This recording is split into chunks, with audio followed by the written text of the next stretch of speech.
Today, let's learn a little bit about the 4 kinds of food. So this third food is called volitional food.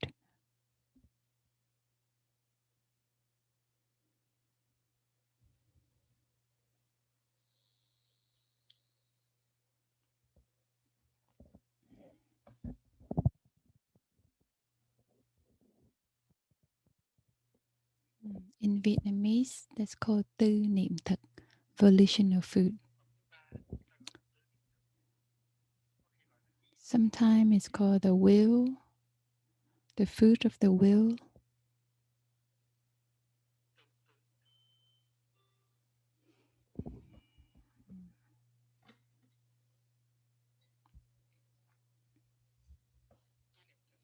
So volitional food is this will to live, this energy to live in us, this will to survive, to live, this the spirit to live. There's a French philosopher. His name is Vexon. He gave an idea with this will to live, this vitality to live. It's similar to this volitional food.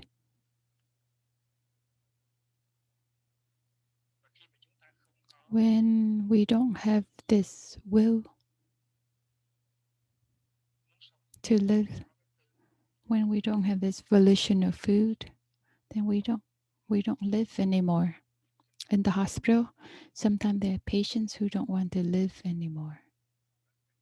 They're very tired, very frustrated of everything. They don't want to live anymore. So in that case, the energy is not there in the body. So even if the doctors try so hard to heal them, but they couldn't. So for the doctors to heal and cure us, we had to want to live. But there are patients who just want to let everything go. So they don't have the energy. It's not in the body or the mind. So the doctors have to give up.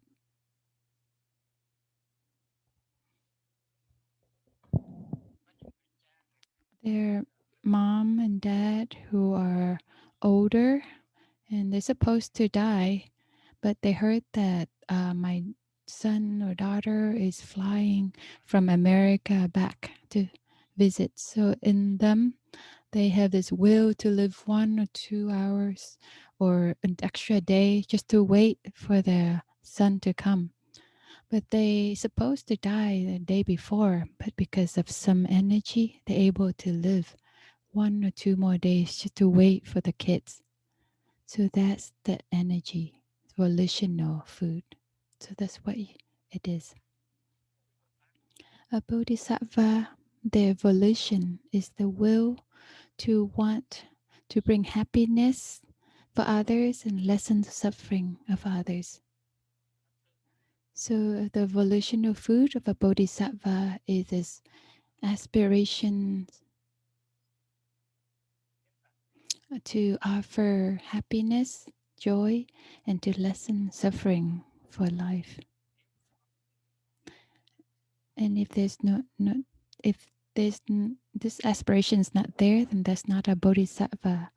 If someone wants to become monastic and because they're so tired of life, then they're not someone who have the goodwill to be a bodhisattva, because the original aspiration is very strong in order to become a monastic, because they want to transform the suffering and bring peace and to share this peace and ease with people around them. So that aspiration, that wish, that will is called the bodhicitta.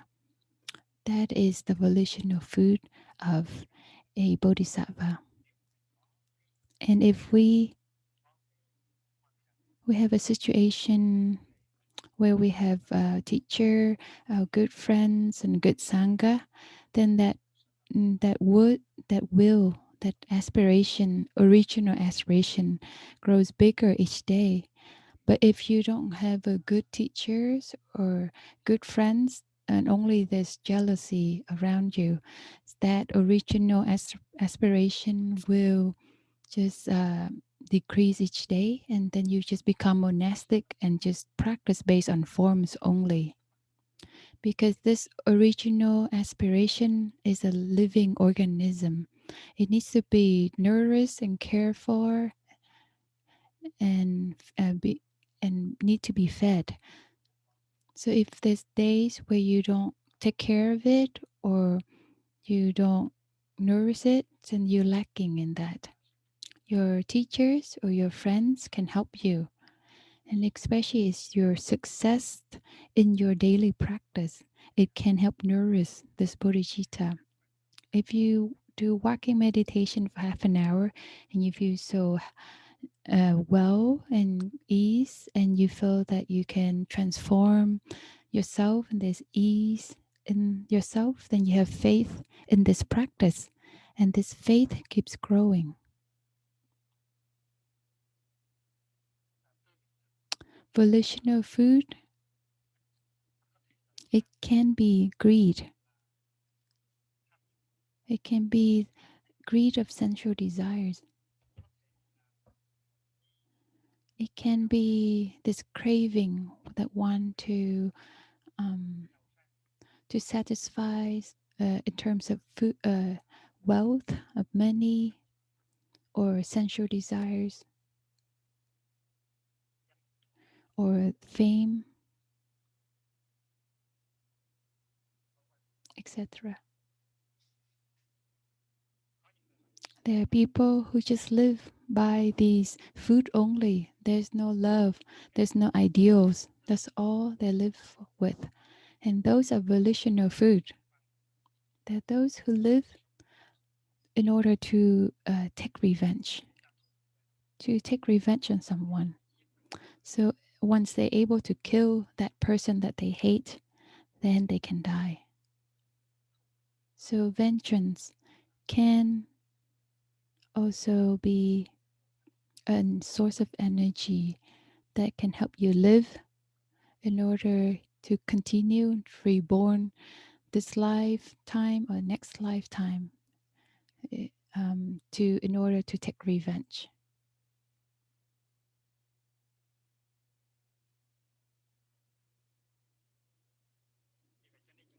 So we have to distinguish the two types of volitional food. One types, it brings us to the place of peace and liberation and ease. And the other type, it brings us to the caves and the hell of suffering. So when we bring in an element of volitional food that is positive, then we know that this is a good volition. When we bring in volitional food that's negative, then we know that these are toxins that can bring us towards suffering. So the Buddha uses image to talk about volitional food. He said there are two strong wrestlers, very muscular, very big and strong, and they came and they drag a person, just a normal person, and they pull them and drag them. It, even if this person's trying to resist, but they couldn't.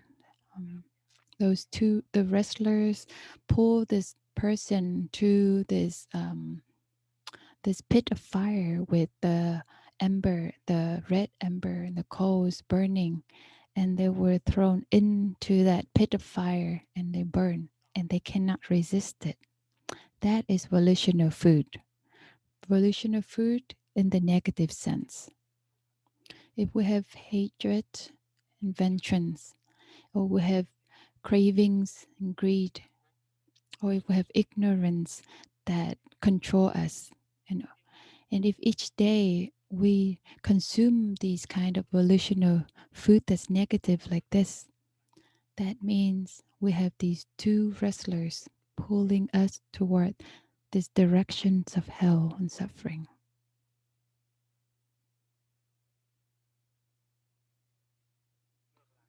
On the opposite hand, if each day we nourish our peace and ease and our compassion and our ideals, bodhisattva ideals, and our original aspiration. So we won't have these two wrestlers pull us toward the pit of fire, but we are being guided toward the green forest, toward the open skies and the mountains. We go to the directions of freedom, of liberation. In that sutra of the Buddha only gave 4 examples of the negative aspect, but we have to bring out the examples of the positive aspects. That pit of fire is that hell of suffering, of sadness, of despair, of darkness. And those two wrestlers that pull us along to throw us into that pit of fire, that is volitional food, negative volitional food. So we know that there are people who are walking in the direction of hell. We're trying to pull them back, but we couldn't. It's because the volitional food is so strong, pulling them toward the direction of suffering. Whatever we say, whatever we beg, that person cannot go in the, but they go in the opposite directions, that directions of the pit of fire.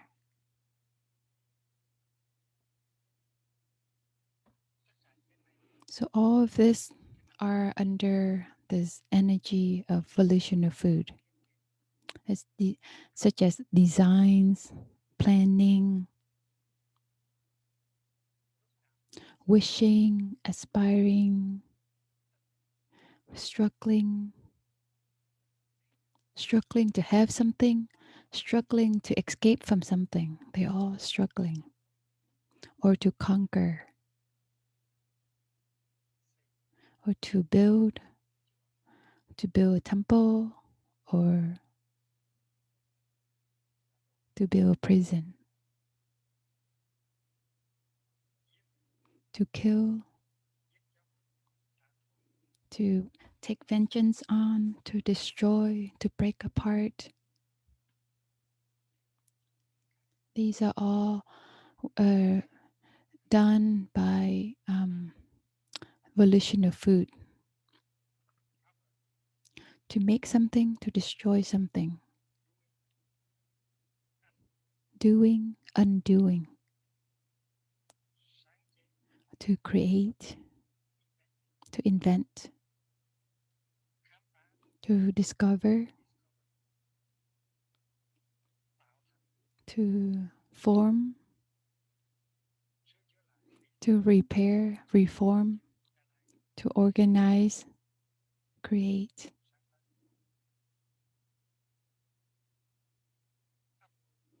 to plot, to take revenge.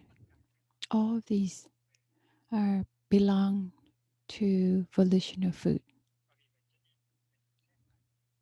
So we have to take a look at our planning and our wish and wants to see if these wish and wants are taking us to the hilltop, to the mountains of freedom, or do they bring us toward the pit of fire? So all these are volitional food. The the monster and the ghost that bring us toward the pit of fire.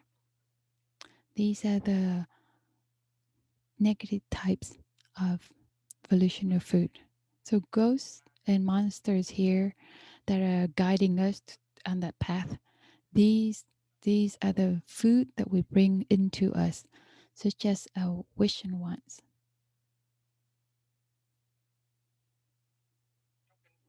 In the sutra, the Buddha talks about the 3 kinds of attachment. Usually, we said these three types of attachment. They would tell those on the moment that they're about to die, but don't think that these are just these attachments that has this effect only during the time before we die, but they have the effect on us every moment of our life. First of all is the attachment to the environment.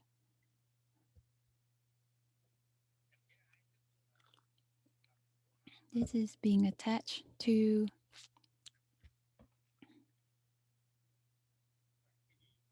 what we have, such as our house, our possessions, or our temple. Our temple can also be an attachment if we don't know how. The temple can be a tool for us to help spread the Dhamma and to help us become more free. But a temple can also become a prison. And here we also have spouse, husbands, wife, etc.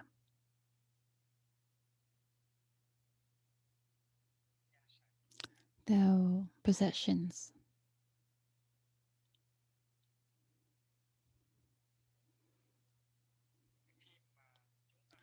When we're about to die, we might be stuck in these items. How can I die? I cannot go.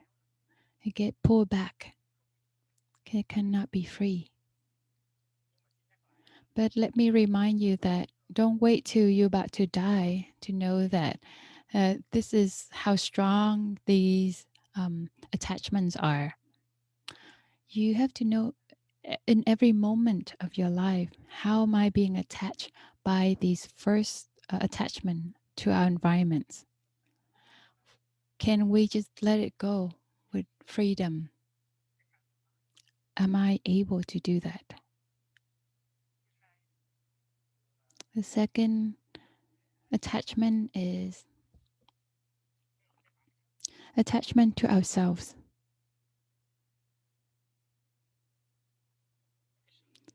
or our career. I have done this. I have accomplished this. It's my degree. It's my body, my achievements, our diplomas, and our positions.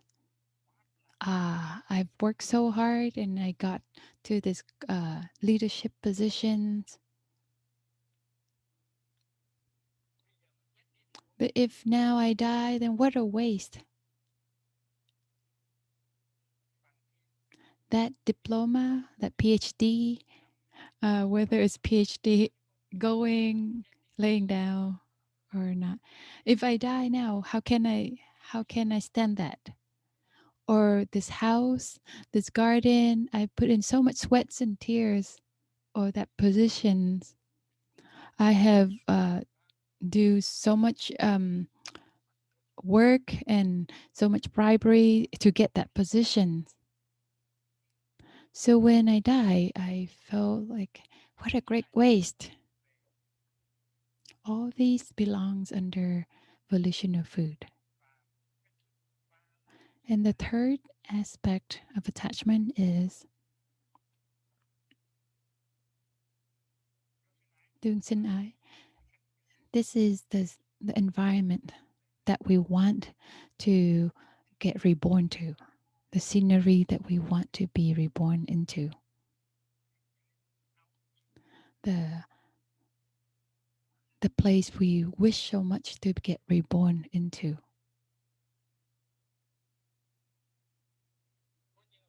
Of course, the first two, if they're strong, then then wishing will be going back to the first two layers, because these first two attachments are so precious to me. So I want to come back to these scenarios again. I want this to be my homeland again.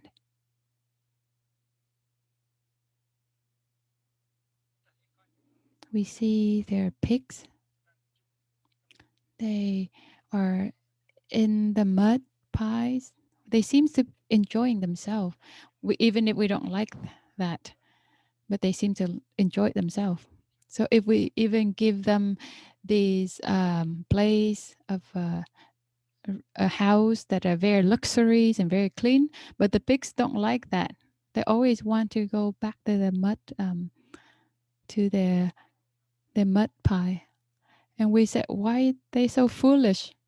But maybe we are in that mud pie ourselves. The things that are very smelly, very dark, and we cause a lot of suffering. But we have become so used to it that we like it too much, that we could not escape from it. Let's talk about some food. Some food that is so terrible, but we cannot let go of them. We cannot give them up. We put these these um, these creatures into a pit, and then until they become rotten, and we eat them, and we say, "Oh, they're so tasty." That career, that diploma, that positions, that possessions, all these cords of attachment causes so much suffering, so much destabilizing. But we don't have this will, this wanting to escape. We get stuck in these. We want all of lifetimes to come back to these things again, to be, to swim and to be immersed in this sea of suffering. So these three attachments are given. So we have these ideas of where would I go in the last moment before I die? Where do we go? We know right away. Just take a look at these three attachments. What are they like? Then that's where we would go. We know that's where we would go. To the pit of fire or to the top of the mountain. That we can see it for ourselves. But we should not wait to the moment before we die to examine these contents of our volitional food. We have to examine this in each moment because this volitional food are guiding us to these paths. And right in it's right in the nature of these volitional food.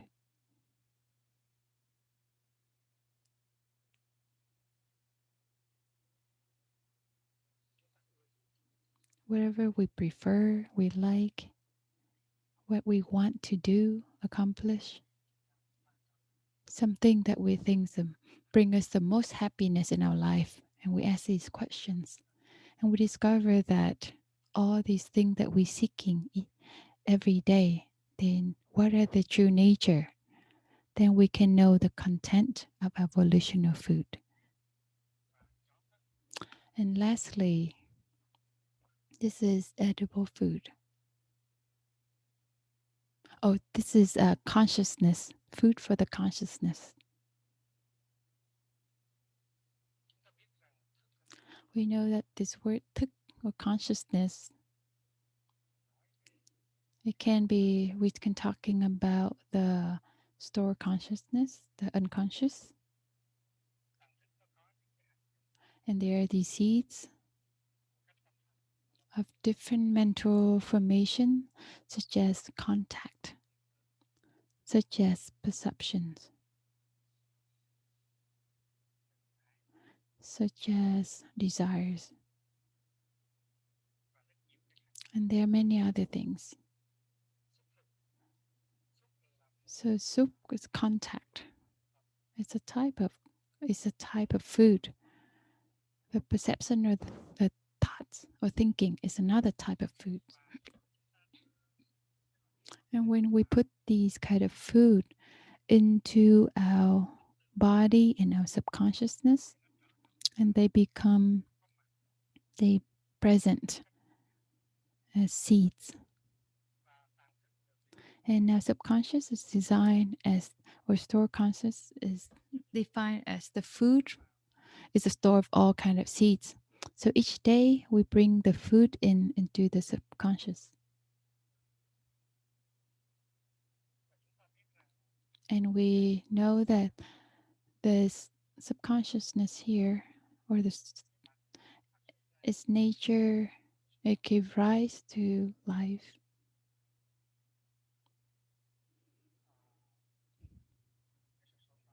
And this life, we can say that it is based on forms, nama on nama and rupa. So, so this is psychological aspect, psyche, and their form is a physiology. This is psycho-soma. So in the 12 interdependence arising, so the subconsciousness give rise to the psychosoma. All of our psychological phenomena, such as sad or happy, angry, suffering, they all under the phenomenons. These 8 type of consciousness and the 51 mental formations. And the body, the form here is our body and this environment in which we live in. In this situation, sometimes we call it a bao, or in this part is called jan bao. So it means the main retributions. And a bao means the environment outside. Retribution as environment. And the main retribution in which it contains our body and our mind, and the environmental aspect is the, the scenario, the place where we live. So here,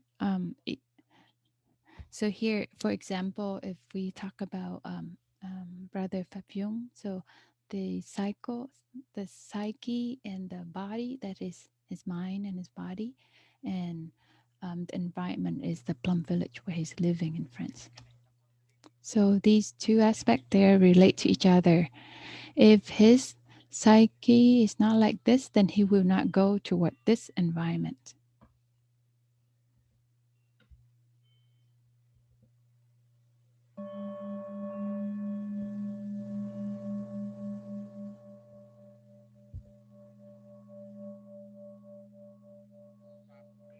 And the Buddha gave another terrible image in terms of the consciousness food. We know that this food here is subconscious, but it's also this volition. These foods are also phenomena that arise from the subconscious. So we understand this word food in a wider meanings, whether it's from the seeds form or it's in the arising form. So that's what we mean by the consciousness food. The examples that the Buddha gave is a criminal that was, or the army, the government, or the soldiers from the king have been searching for this criminal for many months and was able to capture this criminal. And once they're able to catch this criminal, they bring back to the king and said,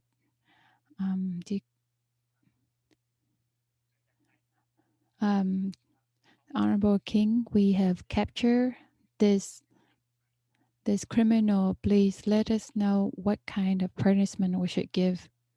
And the king said, in the morning, bring this criminal out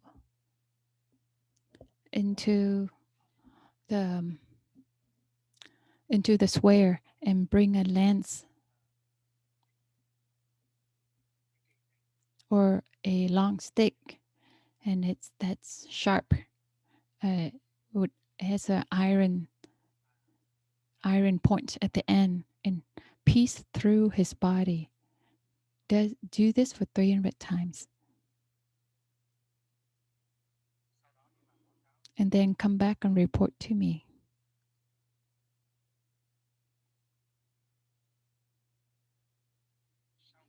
And after the soldiers came and punished the criminal according to the king's order, and the report that we have done what you have said. And the king asked, is he still alive? He's still alive. Okay, at lunch, you can bring him out and repeat this punishment using this lance to pierce through his body 300 times. And in the evening, when the soldiers came back to report to the king, and the king asked, is this person still alive? Still alive. So the king said, this evening, bring him out and repeat this punishment one more time. And if tomorrow, if he's still alive, do this again. Once in the morning, once at lunch, once at evening. So these images are given in the sutra is very horrifying. So it's the same with our consciousness, our subconsciousness each day. We piece through it in the morning 300 times, 300 times at lunch, 300 times at, in the evening because of our suffering and our sadness and all the seeds, concentrate our seeds of despair, jealousy, hatred, vengeance. And that is our daily food. We do not consume what's healthy, what's fresh, what's nourishing. But we bring into our subconsciousness once in the morning, once at lunch, and once at evening. All these wounds from the lens of suffering and of sadness, afflictions. Imagine how can a consciousness, a subconsciousness tolerate this? What we hear, what we see, what we consume, what we imagine, what we worries about, what we get angry about, what we are so fearful about.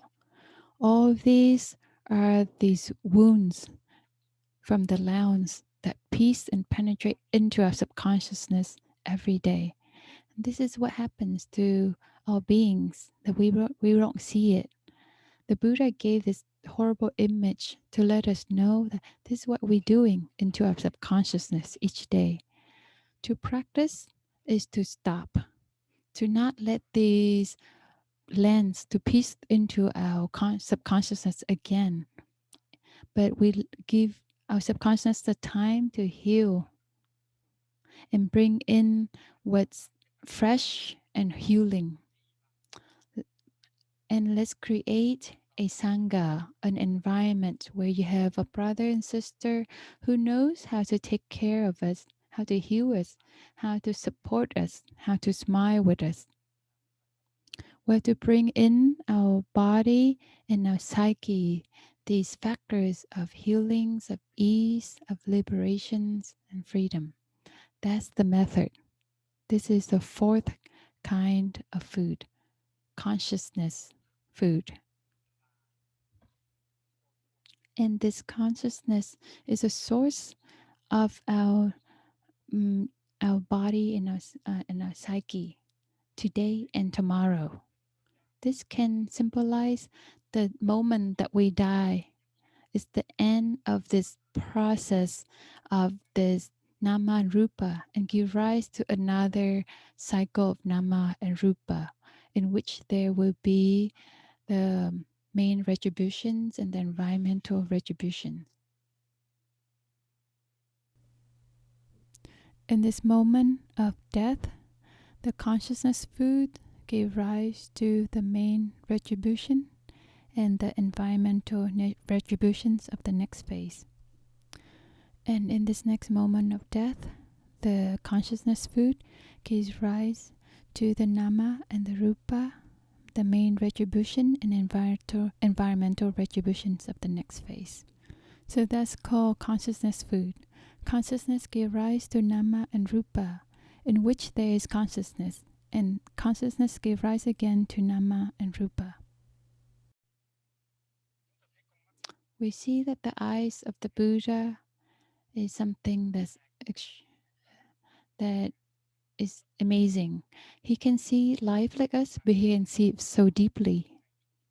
And he used his insight to show us so that we can live in accordance with the Dhamma. So we can put a stop to our foolish consumptions each day. We consume edible food, we consume volitional food, sense impression food, and consciousness food. And we brings about so much suffering and into ourselves and to others in our family, but also bring suffering to the moments here and moments in the future.